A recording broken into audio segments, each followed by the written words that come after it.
Welcome to the Kung Fu Panda recap. Po is the flabby panda that has dreams of fighting with the Furious Five: Tigress, Monkey, Viper, Crane, and Mantis, the strongest and most skillful Kung Fu warriors throughout all of China. He lives with his father, Mr. Ping, who runs a noodle shop that he helps out at. Master Oogway warns Master Shifu of the dangerous Tai Lung escaping prison, with over 1,000 guards overseeing only him. The vision causes them to choose the Dragon Warrior to read the sacred scroll and save them. They hold a festival to determine who the Dragon Warrior is, and Po sneaks off from his noodle job, using firecrackers to explode his way in, realizing that he has been chosen as the Dragon Warrior. The Furious Five are understandably angry, but Master Shifu hatches a plan to try and make him quit by putting him through rigorous training courses, but he makes it through, and Tigress blatantly tells him to respect them and quit. Upset, he eats sacred peaches to comfort himself. Master Oogway gives him some words of advice to uplift his spirit. Infuriated by the news that the Dragon Warrior has been chosen, Tai Lung escapes the prison, sending word that he is coming for the title. Po continues to train, his dignity beaten, but his spirit not. They tell Po of Tai Lung taking him in as a child to teach him Kung Fu. Shifu used to smile with him until he mastered all 1,000 moves, but Oogway saw darkness in his heart and never allowed him to be the Dragon Warrior, so he wreaked havoc on the Valley of Peace, trying to steal the scroll, but Oogway stopped him before it was too late. Shifu receives the message that Tai Lung is coming, and he runs to Oogway for help, but he entrusts his faith onto Po,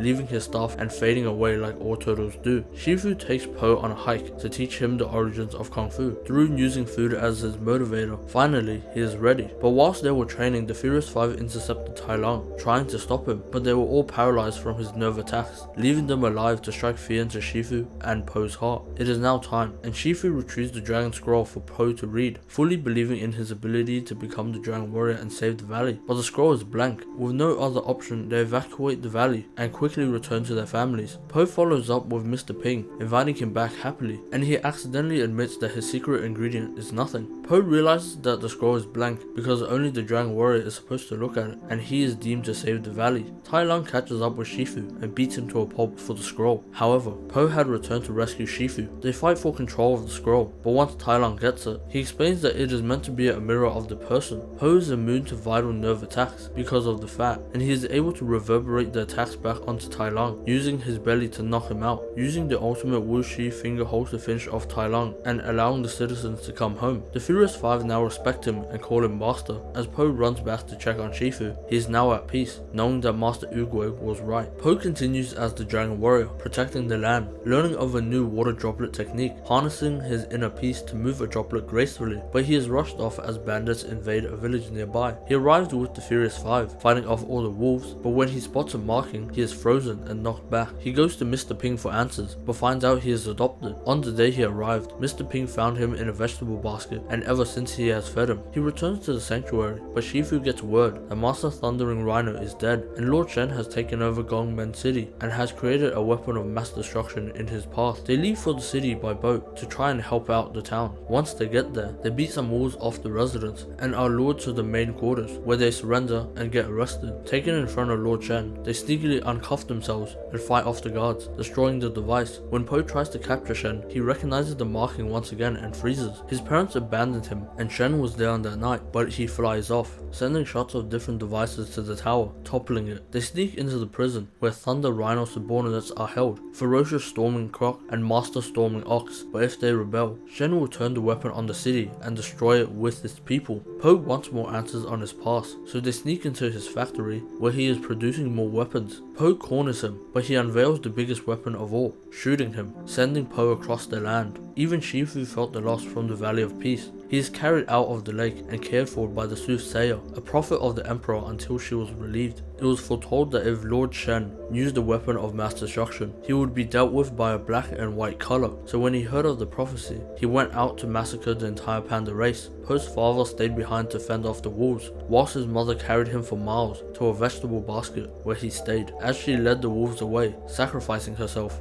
Accepting this knowledge, Po is able to master inner peace and perfects the water droplet technique. He sets off to avenge his family. Meanwhile, in the city, Lord Shen has strung up the Furious Five for the world to see and is heading out to destroy the entire city, forcing the entirety of China to bow down before him. As Po shows up, a battle begins. He single-handedly frees the Furious Five and pursues the wolves on board, joined by Master Ox and Croc. They were persuaded by Master Shifu. They use the boats to block the harbor and stop the ships from leaving the city. In the midst of the battle, they start closing in on Shen when he chooses to fire the biggest weapon they have, and Tigress takes the brunt of it. Everyone is knocked out and barely alive. As the ships sail along the river, he shoves Tigress away, letting her float to safety. As he stands aboard what remains of a broken boat, knowing Lord Shen only wants him. As they prepare all the weapons to fire at him, he prepares his body and mind set on inner peace. They start to fire cannonballs at him, but he catches them like droplets of water and tosses them back until he has destroyed the entire army and Shen's ship. As Shen tries to finish him off, Po allows him to cut the ropes, as the weapon lodged in the ship now falls and crushes him. The residents of town cheer from the sidelines, and the Furious Five congratulate him for mastering inner peace. He returns home with radishes to replace those he ate as a child, thanking his adoptive father for taking him in as they promised to cook together. In the spirit realm, an afterlife where Kung Fu masters are placed in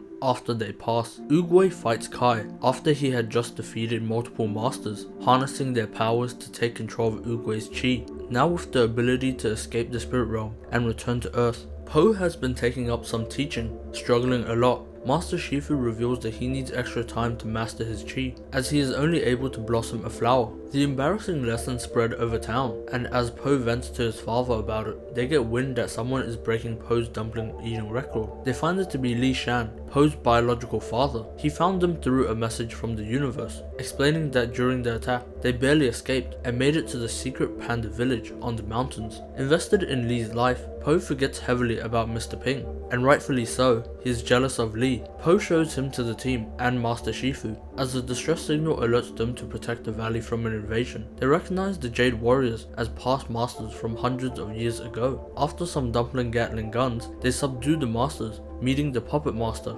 Kai, who orchestrated the Jade Warriors to fight as he retrieves them, but they don't recognize his name. Searching through the library of scrolls, they find a sacred scroll handwritten by Oogway. Long ago, when he was a young warrior leading the Chinese army, he fought with Kai, his closest and strongest friend. In one battle, he was wounded and Kai carried him across the mountains until they reached a village of pandas on a mountain. They used their chi to heal him and taught him how to give chi and bring life, but Kai realized chi can also be used to harness power, and this is when Oogway had to defeat him. Li Shan admits that he must now help Po master chi, and decides to take him and trek back to the secret panda village. Master Shifu sends Crane and Mantis to spy on Kai. Also, Mr. Ping snuck in their luggage, so he's also there too. They arrive at the village and revisit his past life, his mother that sacrificed herself to save him, and they used to call him Lotus. They receive messages that all the masters of the lands have been turned into Jade Warriors and defeated by Kai, and now they too must fight Kai. Finding out that Crane and Mantis have become his Jade Warriors, they fend off Kai as he flaunts his chi powers, destroying the Jade Palace and Oogway's statue. They hold him off long enough for Tigress to escape with the scroll. She tracks their footsteps to the village and figures out that he was wasting time for the entirety of their trip. Realizing that Li Shan doesn't know the ancient chi technique and that none of the pandas do now. But they round up the village and they begin to practice their strengths to fight against Kai. Now that he has reached them, he summons the Jade Warriors to try and capture Po. Using their practice techniques, they are able to delay all of the Jade entities long enough for Po to reach Kai. At last, he realizes the Wuxi fingerhold doesn't work on spirits, only mortals, so he sacrifices himself to teleport Kai back to the spirit realm. Looking through the ancient scroll of the panda's chi techniques, they are able to harness their chi and send it over to the spirit realm and support Po, empowering him to defeat Kai in his majestic dragon form, sending the entirety of their chis into Kai, overloading him and thus returning all the Jade Warriors back to reality. Oogway thanks him, admitting that he was the one that sent the message to Li Shan, imparting his gift of the Jade Staff to him as he comes back to Earth. They celebrate the victory and rebuild the Jade Palace, teaching Kung Fu to all, now that Po is able to teach. This is where the story ends. For another adventurous tale, watch this.